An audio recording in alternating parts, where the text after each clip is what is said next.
صل على سيدنا محمد وعلى آل سيدنا محمد. أعوذ بالله من الشيطان الرجيم. بسم الله الرحمن الرحيم. الحمد لله رب العالمين، والصلاة والسلام على سيد المرسلين وعلى آله وصحبه أجمعين. رب اشرح لي صدري ويسر لي أمري واحلل عقدة من لساني يفقه قولي. سبحانك لا علم لنا إلا ما علمتنا إنك أنت العليم الحكيم. ولا حول ولا قوة إلا بالله العلي العظيم. InsyaAllah kuliah maghrib pada malam ini menyambung pengajian kitab Minhajul Abidin karangan Imam Ghazali rahimahullah yang diterjemahkan oleh Syekh Daud Al-Fatani rahimahullah, muka surat 12. Muka surat 12 baris yang ke-11 daripada atas. Qala al-muallifu rahimahullahu ta'ala wa nafa'ana bi'ulumihi amin. Dan lagi firman-Nya, firman Allah Ta'ala, wasbiru innallaha ma'as sabirin. Terjemahan dianya, dan sabar kamu, yakni sabar oleh kamu,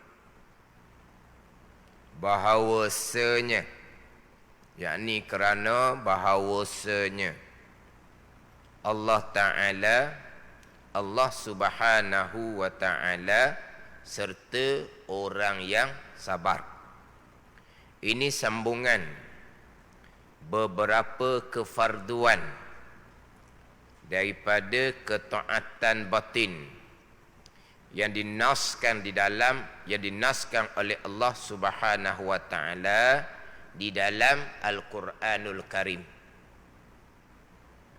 Beberapa kefarduan daripada ibadah batin yang dinaskan oleh Allah Subhanahu wa Ta'ala di dalam Al-Quranul Karim, yang mana sebagaimana beredarnya ilmu atas ibadah zahir fiqh, begitu juga beredarnya ilmu, berkisarnya ilmu atas ibadah batin, iaitu ilmu tasawuf. Yang mana ibadah zahir fiqh, ibadah batin tasawuf dibina atas ilmu yang pertama, ilmu mengenal akan Tuhan yang disembah oleh hamba, mengenal akan Tuhan yang hamba mengabdikan diri akannya, mengenal akan Tuhan yang hamba mengabdikan diri akannya, dengan bahawa hamba mengerjakan segala suruhan zahir dan batin, hamba meninggalkan segala larangan zahir dan batin. Jadi Tuhan yang hamba mengabdikan diri akannya, yang pertamanya mengenal Tuhan. Itu ilmu yang pertama. Jadi ibadah zahir fiqh, ibadah batin tasawuf dibina atas ilmu yang pertama, ilmu mengenal Allah Subhanahu wa Ta'ala. Sebagaimana kefarduan zahir, sembahyang puasa dinaskan di dalam Al-Quranul Karim, begitu juga ibadah batin dinaskan di dalam Al-Quranul Karim. Sebagaimana maksiat zahir dilarang di dalam Al-Quranul Karim, begitu juga maksiat batin dilarang di dalam Al-Quranul Karim. Orang yang benar-benar mengabdikan diri akan Allah, mereka akan mengerjakan segala suruhan zahir dan batin, meninggalkan larangan zahir dan batin. Inilah hamba yang sebenar-benar mengabdikan diri akan Allah Subhanahu wa Ta'ala, Jikalau seseorang hamba hanya mengerjakan suruhan zahir sahaja, meninggalkan suruhan batin, meninggalkan maksiat zahir sahaja tanpa meninggalkan maksiat batin, ini bukan orang yang mengabdikan diri akan Allah yang sebenar. Ini hanyalah orang yang berpura-pura sahaja, sebab untuk menunjuk kepada orang ramai bahawa ianya di kalangan orang yang taat akan Allah, sembahyang tidak tinggal, puasa tidak tinggal, berjamaah tidak tinggal, tapi syukurnya di mana? Tidak ada. Tawakulnya di mana? Tidak ada. Sabarnya di mana? Tidak ada. Ikhlas taubahnya di mana? Itu semua kefarduan-kefarduan yang dinaskan di dalam Al-Quran sebagaimana sembahyang dan puasa. Tetapi ditinggalkan akan kefarduan batin yang dinaskan di dalam Al-Quran. Ini bukan orang yang mengabdikan diri akan Allah yang sebenar-benarnya. Nanti masuk bicara taubah, akabah yang kedua. Orang yang benar-benar bertaubah adalah orang yang mengerjakan suruhan zahir sekaliannya dan juga batin. Orang yang benar-benar bertaubah meninggalkan maksiat zahir dan juga meninggalkan maksiat batin. Yang mana antara zahir dan batin diletak seiring satu level. Orang yang bertaubah daripada dahulu meninggalkan sembahyang puasa, sekarang sembahyang dan puasa. Dahulunya tidak mempedulikan berkaitan dengan syariah batin, taubahnya, ikhlasnya tidak dipedulikan. Sekarang taubahnya lengkap, ikhlasnya lengkap. Ini contoh ibadah batin. Ini barulah benar-benar orang yang bertaubah. Dahulunya dia melakukan maksiat zahir. Dia makan riba, dia makan rasuah contohnya. Ini semua dosa-dosa yang besar. Bertaubat dengan ditinggalkan makan riba dan ditinggalkan makan rasuah. Bertaubat daripada maksiat zahir tadi ni dengan meninggalkan makan riba, makan rasuah. Dia juga kena meninggalkan maksiat batin yang juga dosa besar, riya, takabur, hasad. Tapi kalau hanya meninggalkan maksiat zahir tetapi mengekali maksiat batin yang juga dosa besar, riya, takabur, hasad, orang ni bukan orang yang bertaubah kepada Allah Subhanahu wa taala. Ini nanti bicara dalam bab taubah. Jadi Imam Ghazali meletakkan hak zahir dengan hak batin adalah seiring. Yang tidak seiringnya, bertaubah daripada yang lebih tinggi adalah bid'ah pegangan. Itu level lain. Mana bid'ah pegangan dengan pegangan-pegangan yang Mu'tazilah yang terpesong daripada pegangan Ahlussunnah wal Jamaah. Itu level lain. Hak paling tingginya taubah daripada pegangan-pegangan yang kufur. Orangnya Islam tapi akidahnya kufur. Itu hak paling atas. Hak paling atasnya taubah daripada kekufuran, akidah yang kufur. Level bawah sedikit bertaubah daripada bid'ah pegangan. Boleh turun kepada bertaubah daripada segala kesalahan zahir dan batin. Yang mana zahir dan batin ni memang letak selevel, seiring. Bahawa dia makan orang yang bertaubah. Bukan hanya meninggalkan maksiat zahir sahaja dengan mengekali maksiat batin, riya, takabur, hasad. Ini bukan orang yang bertaubah. Orang yang masih lagi mengekali dosa-dosa yang besar, riya, takabur, hasad, yang mewajibkan neraka jikalau tidak diampuni oleh Allah Subhanahu wa taala. Ini bicara hak zahir, bicara hak batin. Sekarang bicara berkaitan dengan kefarduan yang dinaskan oleh Allah di dalam Al-Quranul Karim daripada ibadah yang batin. Ayat yang terdahulunya memerintahkan tawakul. Fatawakkalu, maka hendaklah kamu tawakul. Ayat yang kemudian tu washkurullaha, bersyukur oleh kamu akan Allah Subhanahu wa taala. Kemudian didatangkan ayat dan lagi firman Allah Subhanahu wa taala, wasbiru innallaha ma'as sabirin. Ni dengan PE amar belaka ni, perintah Allah Subhanahu wa taala. Sebagaimana perintah sembahyang, wa aqimus salah, dan diri oleh kamu akan sembahyang, PE amar. Falyasumhu, maka hendaklah berpuasa oleh kamu, perintah dengan PE amar.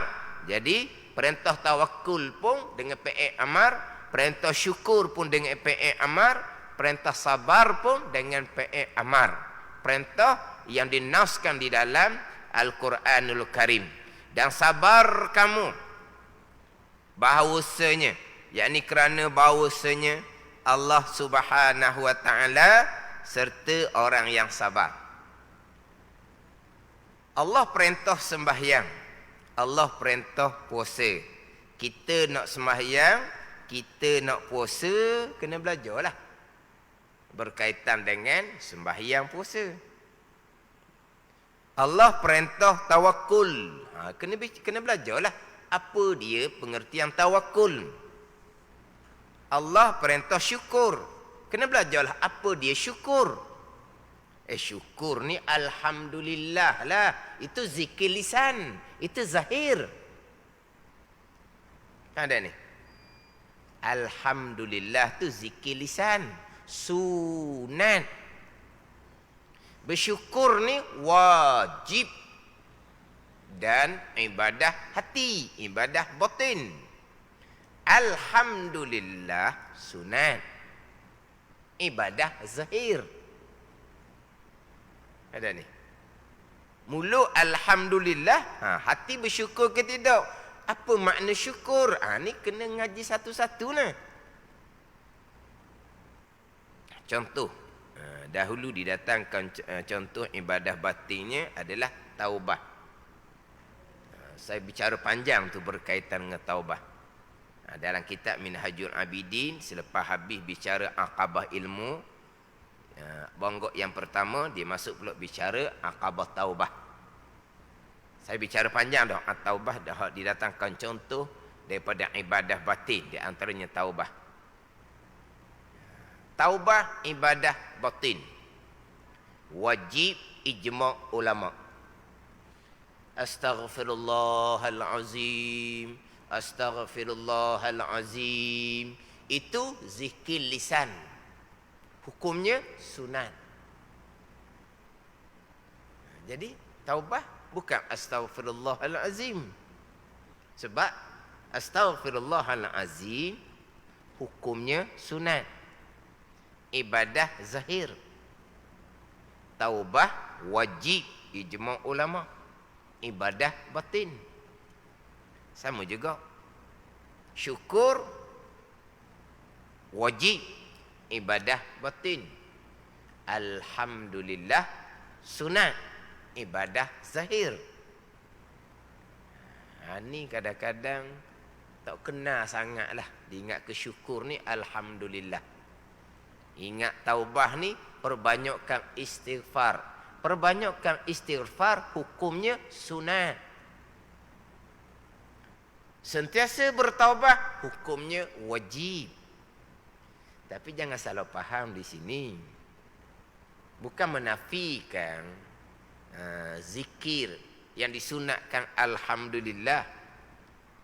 Bukan menafikan istighfar yang sentiasa kita disunatkan.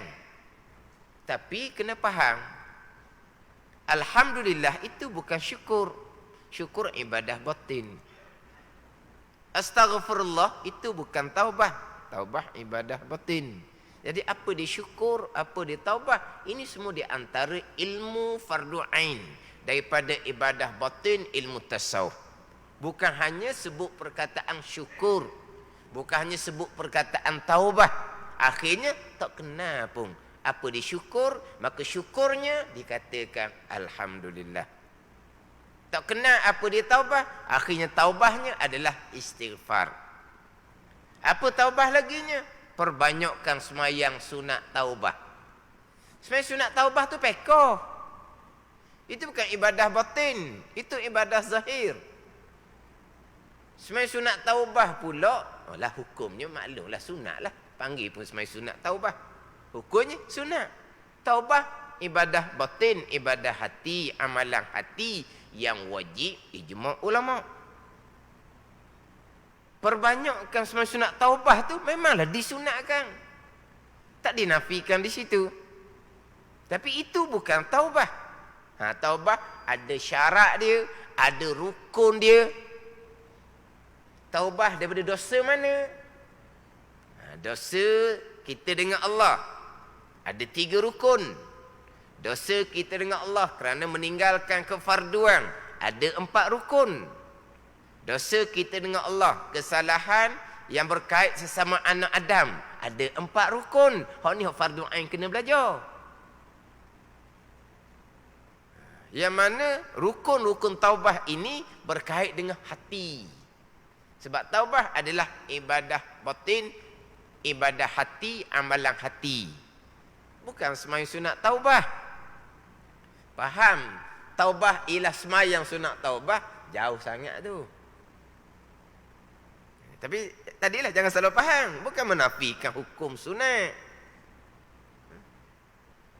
Alhamdulillah tu bukan hanya mengandungi pujian kepada Allah. Bukan alhamdulillah tu sendiri mengandungi pengertian tauhid. Alhamdulillah memuji Allah. Bukan hanya memuji Allah. Alhamdulillah tu sendiri mengandungi pengertian tauhid.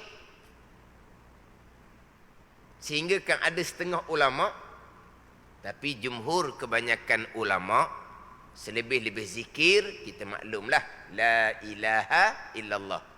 Sebagaimana sabda Nabi SAW, afdalu zikri, la ilaha illallah. Selebih-lebih zikir adalah la ilaha illallah. Ada setengah pandangan ulama, tapi ini bukan pandangan yang muktamad lah, tapi ada pandangan la ilaha illallah hanya mengandungi tauhid. Tapi kalau alhamdulillah mengandungi pujian dan tauhid. Lebih alhamdulillah lagi daripada la ilaha illallah. Lebih alhamdulillah lagi. Bukan alhamdulillah tu permulaan ayat suratul Fatihah. Alhamdulillahi rabbil alamin. Bukan alhamdulillah ni ahli syurga masuk syurga masih lagi mengucapkan alhamdulillah. Wa akhiru da'wahum anil hamdulillahi rabbil alamin. Tuhan kata akhir seruan ahli syurga ialah alhamdulillahi rabbil alamin. Tengok. Kita baca suratul Fatihah. Satu-satunya surah yang diwajibkan dibaca ketika sembahyang tiang agama daripada 114 surah. Dimulai dengan alhamdulillahi rabbil alamin. Kita dalam mazhab Syafi'inya dimulai dengan bismillahirrahmanirrahim lah. Sebab kita mazhab Syafi'i sebagai mazhab Hambali, ayat yang pertama adalah bismillahirrahmanirrahim. Kalau mazhab Hanafi Maliki, ayat yang pertama adalah alhamdulillahirabbil alamin. Maknanya di awal suratul Fatihah tidak ada satu surah pun. Ini mafhum hadis Nabi SAW. Tidak ada satu surah pun yang diturunkan oleh Allah daripada langit yang menyamai kelebihan suratul Fatihah. Tidak ada. Kita masyhurnya surah lebihnya Qul huwallahu ahad, suratul Ikhlas. Surah lebihnya Qul ya ayyuhal kafirun. Surah lebihnya surah Yasin, jantung Al-Quran. Tidak ada. Tapi tidak ada satu surah pun yang menyamai kelebihan suratul Fatihah. Satu-satu surah yang diwajibkan kita baca pada tiap-tiap rakaat sembahyang tiang agama. Dimulai dengan alhamdulillahirabbil alamin. Jadi alhamdulillah bukan hanya mengandungi pujian, bukan mengandungi tauhid akan Allah Subhanahu wa taala. Sekalian pujian tertentu bagi Allah. Kenapa? Kerana kesemuanya datang daripada keesaan Allah pada perbuatan. Kesemuanya datang daripada Allah Subhanahu wa taala. Ini kelebihan alhamdulillah. Tapi alhamdulillah itu zahir. Syukur ibadah batin. Kena ngaji satu-satu waktunya. Jangan silap fahamlah. Akhir tak kena syukur, syukur adalah alhamdulillah. Tak kena taubah, taubah adalah istighfar. Taubah adalah semayang sunat taubah. Oh ni balik awal belaka ni. Balik awal lah. Apa? Tak tahu hujung pangkal. Duduk masjid lama sangat dah. Hujung pangkal tak tahu. Mari ke masjid nak bertaubah kepada Allah. Nak kembali kepada Allah. Tapi apa taubahnya? Tapi dalam kitab Minhaj ni, taubah akabah yang kedua. Nak bicara taubah, bicara ilmu terlebih dahulu. Tapi ilmu tidak ada taubah. Man la yutibal ain falaysa bitaib. Orang yang tidak menuntut ilmu tidak dinamakan orang yang bertaubah. Sebab orang yang tidak menuntut ilmu, dia tak kenal pun dosa-dosa. Mana dosa akidah yang wajib ditaubah dengan segera? Mana dosa zahir? Mana dosa batin? Tapi ilmu tak kenal dosa. Abang kita tak kenal dosa pahala orang panggil. Sembahyang ada syarat, ada rukun. Syarat rukun tidak dilengkapkan, zanbun kabir, dosa besar. Tunggang-tunggik semua itu bukan ibadah. Terkadang menjadi zanbun kabir, dosa besar. Berjemaah. Gandaan 27. Syarat berjemaah. Dalam kitab Wisyahul Afrah ada 12. Syarat berjemaah. Belajar ke tak? Bukan hanya muafiq masbuk. Muafiq masbuk pun tak pernah belajar. Sama telah lah. Tapi syarat berjemaah ni bukan hanya muafiq masbuk. Tapi masyhurnya kita di antara syarat berjemaah sebagai makmum kena mengetahuilah imam muafiq masbuknya, takrifannya macam mana, hukumnya macam mana. Tidak menunaikan hak kewajipan muafiq dan masbuk, boleh bawa pada batal sembahyang, bukan batal berjemaah. Jadi syarat berjemaahnya mana? Tidak melengkapkan syarat berjemaah, bukan hanya batal fadilah berjemaah 27, bukan batal sembahyang. Zanbun kabir, dosa besar. Nak fadilah 27. Nak fadilah 27. Bukan double, bukan triple, ganda 27. Ilmu kena ganda kanlah. Nak dapat fadilah berjemaah, fadilah besar, ilmu tidak digandakan. Pada ni. Jadi nak bicara bab taubah macam mana? Dosa pahala pun tak kenal. Atuk Zuhir, ni hak dosa pahala hak batin pula.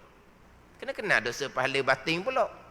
Hak perintah Zuhir hak mana, hak perintah batin hak mana, hak larangan batin hak mana. Ni contoh je ni. Ini contoh. Rajin sangat-sangat berjemaah. Masa PKP lah. Hak timbul bukan di Terengganu lah, di negeri yang lain kan. Ada viral dalam gambar tu. Mana semangat nak sembahyang Jumaat, pagar tutup pun sembahyang luar pagar. Hak sembahyang luar pagar tu pula tunjuk ni orang hebat-hebat ni. Tapi bagus dianya sebab dia tidak menggunakan title dia sebagai orang VIP tau. Dia tak gunakan title VIP dia untuk rebut giliran sembahyang Jumaat. Dia ada giliran kan. Dia tak gunakan title VIP dia untuk rebut giliran Jumaat. Lepas tu dia sembahyang macam mana? Dah tutup dah, penuh dah di dalam, dia pun sembahyang luar pagar tutup. Viral lah gambar. Ni tengok orang ni. Orang yang VIP tapi semayang luar pagar sahaja. Tapi viral tu menunjukkan kejahilan berkaitan dengan syarat berjemaah dalam mazhab Syafi'i kita. Pagar tutup tidak sah luar pagar. Walaupun pagar tidak dikunci sekalipun. Tapi kita bicara ni fiqh dalam mazhab Syafi'i lah. Hak mereka buat tu tak usah duk pedulilah. Sebab mazhab Hanafi contohnya sah je, tak ada apa-apa. Tak sah je dalam mazhab Hanafinya. Mana kita tak perlu tekanlah sebab bukan ijma' ulama'. Tapi nak ceritanya, waira sebab macam mana VIP yang tidak gunakan kedudukannya untuk apa ni? Rebut giliran tu lah. Bagusnya semain luar pagar saja VIP ni. Tapi zahirnya adalah kejahilan syarat berjemaah dalam mazhab Syafi'i. Orang yang waira pun tak sedar syarat berjemaah tu tidak dilengkapkan. Tapi mazhab Syafi'i lah. Mana kita tak tekan pun tak ada masalah lah. Okey, mazhab Hanafi sah. Sudahlah. Tak apalah. Disemayanglah luar pagar tu pun. Tapi tak belajar lah tu. Tak belajar syarat berjemaah dalam mazhab Syafi'i kita. Jadi nak bertaubah ni kena kenal dosa dan pahala. Ilmu terlebih dahulu. Barulah bicara taubah. Kita tak kenal taubah. Taubahnya istighfar. Taubahnya semayang sunat taubah. Jadi terdahulunya memerintahkan kesyukuran. Syukur adalah ibadah batin. Ni perintah sabar. Wasbiru innallaha ma'as sabirin. Dan sabar oleh kamu. Bahawasanya, ini kerana bahawasanya Allah Subhanahu wa taala serta orang yang sabar. Sabar ibadah batin. Sabar bukan duduk di mulut. Sabar bukan. Sabarnya adalah ibadah batin. Apa makna sabar? Sabar ni kalau kita kata gok, kalau cakap Terengganu gok, lah. Pandai hati kita kena kena tahan. Tahan hati. Tu sabar. Tahan hati. Daripada nak marah. Tahan hati. Daripada nak mengadu-ngadu kepada selain daripada Allah. Tahan. Mana kalau kita cakap ke bahasa Terengganu, tu lah. Kadang-kadang cakap tu lah. Senapah dia kata. Dia sabar ni bukan senapah. Kena sabar sentiasa lah. Tapi kenapa biasa waktu kita cakap senapah? Sebab dia hak permulaan tu lah hak berat. Dan kalau boleh senapah mula-mula tu, insya-Allah dia boleh berpanjangan. Bahkan sabar yang sebenar-benarnya adalah as-sabru inda sadmatil ula. Sabar yang sebenar-benar adalah ketika mula-mula diuji oleh Allah Subhanahu wa taala. Itu sabar yang sebenar-benar. Mana permulaan. Sebab dia kata, senapah. Bukan makna sabar sekejap, lepas tu gomonglah. Bukan. Bukan kata, kau senapah, lepas tu, gomong. Bukan ni. Tapi makna apa waktu kita kata, senapah? Sebab di permulaan tu lah. Kadang-kadang di permulaan tu hilang sabar. Dinasihati apa semua. Sabar. Tepuk belakang, gosok belakang, sabar. Lama-lama barulah mari sabar. Mana adalah kesabaran tu. Tapi bukan sabar hak sebenar-benarnya hak di permulaan tu. Kadang-kadang kalau orang nasihat sabar ni pun marah pula dia ni. Sabar haji. Dak kena kemung. Cakap sedap lah. Sabar. Kalau kena kemung kau ni. Dia marah pula orang nasihat. Tapi lama-lama tenang barulah. Tapi maknanya adalah kesabaran tu.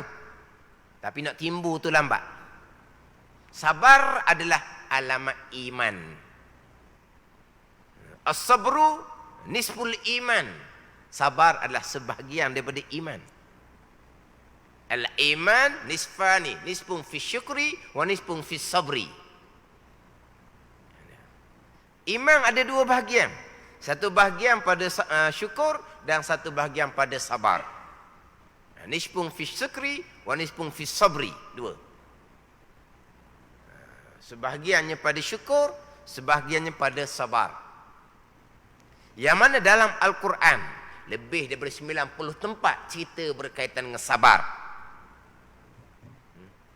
Sebab kita dalam kehidupan kita ni dua lah. Qada yang manis, qada yang pahit. Khairihi wa syarihi. Baik, jahat. qada Allah Subhanahu wa taala. Nabi kata hulwihi wa murrih. Manis, pahit. Qada dan qadar Allah Subhanahu wa taala. Hak manis qada dan qadar, hak pahit qada dan qadar. Hak manis kena sabar, kena syukur. Hak pahit kena sabar. Itulah. Maknanya lengkap kedua-dua syukur dan sabar. Orang ni orang iman yang sebenar. Beriman tu tetaplah beriman. Orang berakidah ni, orang Islam yang beriman. Tapi iman yang sempurna. Lengkap syukur dan sabar. Itu kita bicara secara kasar lah.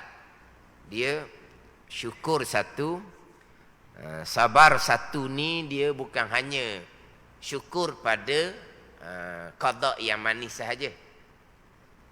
Sabar bukan hanya pada qada yang pahit sahaja.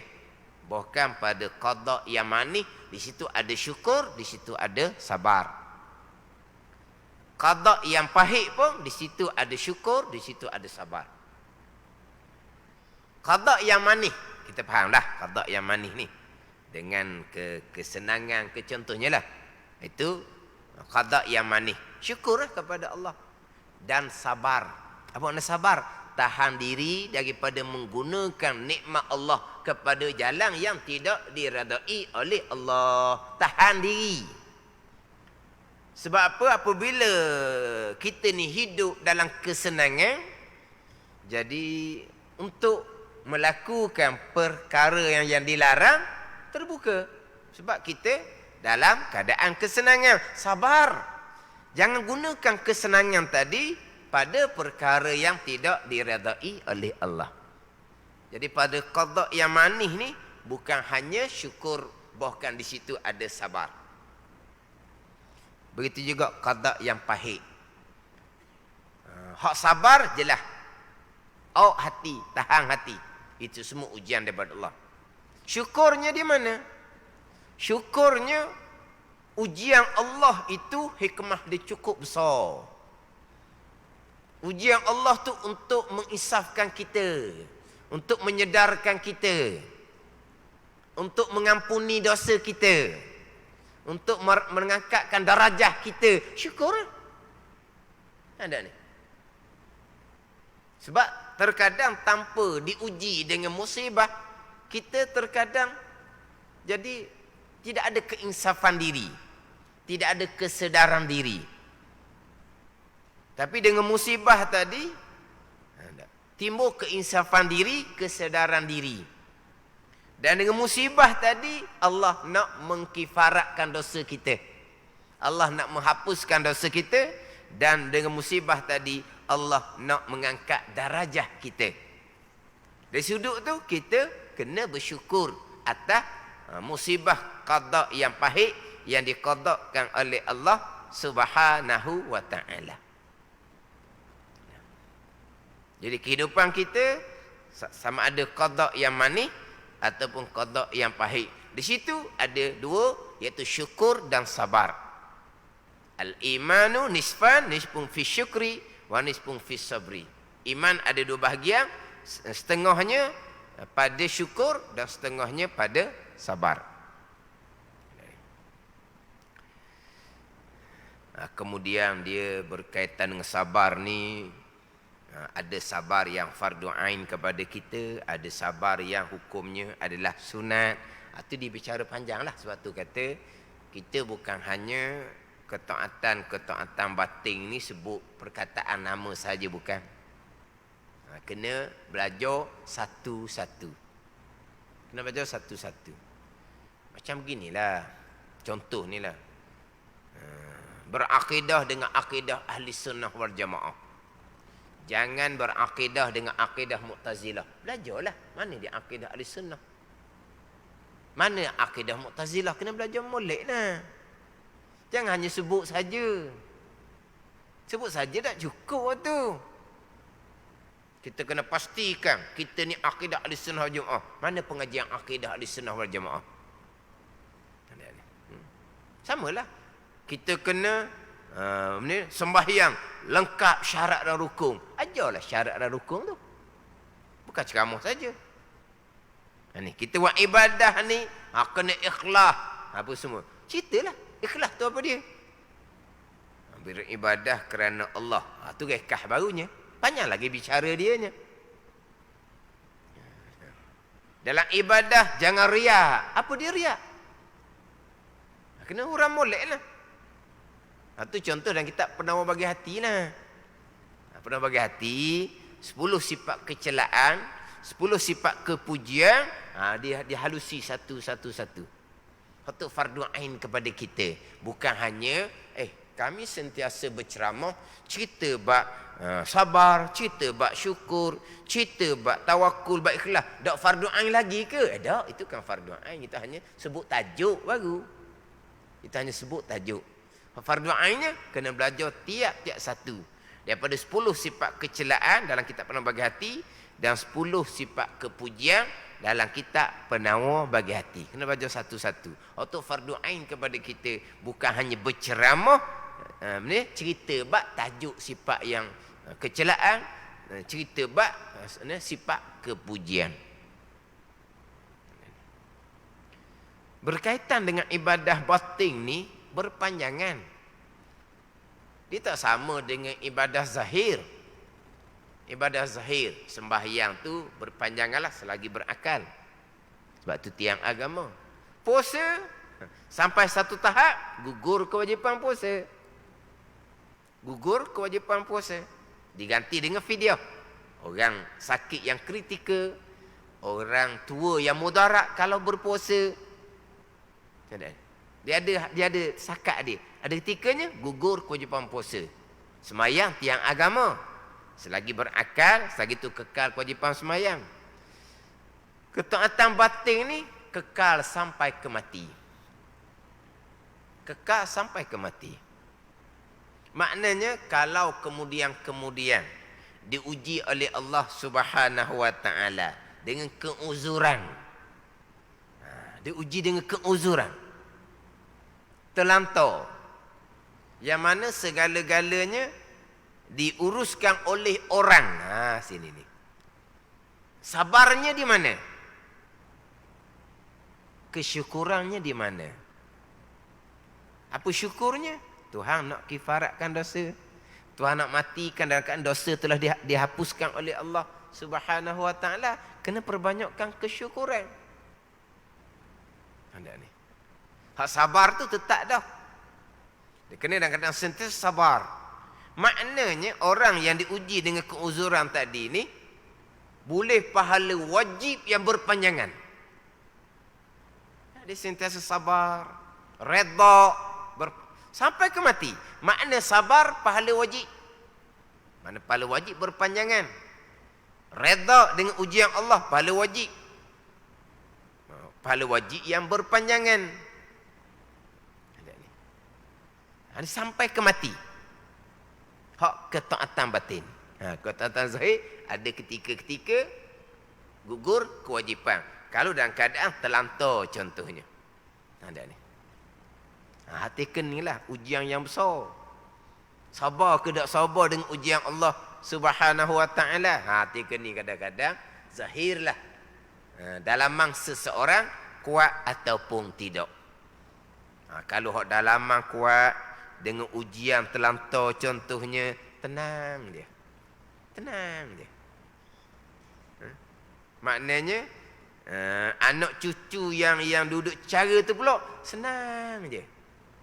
Ramai je anak cucu hak nak dampingi. Ramai je anak cucu yang nak uruskan. Berebut-rebut kadang anak cucu nak bicara. Sebab apa? Tenang. Mudah. Ada ni. Sebaliknya kalau tidak ada kesabaran, anak cucu pun tak mari dekat.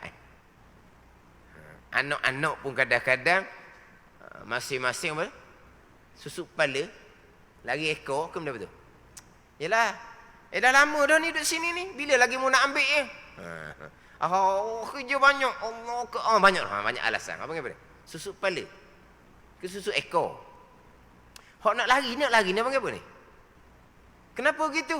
Kerenahnya bagai-bagai. Kerenahnya bagai-bagai. Kenapa kerenah bagai-bagai? Tidak ada kesabaran. Kenapa tidak ada kesabaran? Keimanan tidak kuat. Kenapa keimanan tidak kuat? Kena muhasabahlah. Anda ni.